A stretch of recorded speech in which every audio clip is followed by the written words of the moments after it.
విలేజెస్లో అందరూ చాలా సెల్ఫ్లెస్గా ఉంటారు. ఒక రిలేషన్, ఒక బాండ్ ఉంటుంది. సెల్ఫ్లెస్ అంటారు కానీ ఊర్లోనే సెల్ఫిష్ అనిపిస్తుంది నాకు. My village Anil bro, welcome on Telugu connects.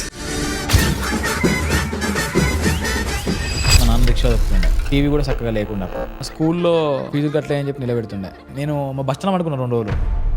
ఈ సిచ్యువేషన్ మా రావద్దు, మా కొడుకు రావద్దు. నేను ఫ్యామిలీ ఫోర్స్ చేయడం వల్ల 24కే మ్యారేజ్ చేసేసుకున్నారా? ఇప్పుడు నాకు 25 పెళ్ళి అయిందంటే వాడు 30 చేసుకుంటాడు, 30 చేసుకుంటాడు. మన పెళ్ళికి నేను ఊపుకుంటూ పోయి అక్షంతలు ఏమంటే అరే బిడ్డ అంత ఎనర్జీ ఉంటుందో ఉండదో అని భయం వేసి, సో ఆ ఏజ్లో నేను మా మనవాళ్ళతో ఆడుకోవాలి కదా. నేను ఆడుకుందాం దాత అంటే నాకు ఆడరాదు బిడ్డ, నువ్వు ఆడుకోపో అంటే ఎట్లుంటుంది. స్కూల్లో టాపర్, ఇంకా ఫాలోయింగ్ ఎక్కువ ఉంటుంది. అయితే ఫాలోయింగ్ ఉన్నా కూడా ఈ క్యాటరేషన్ అదేమైంది, ఇడు మంచోడు ఎఫెక్ట్ చేసింది.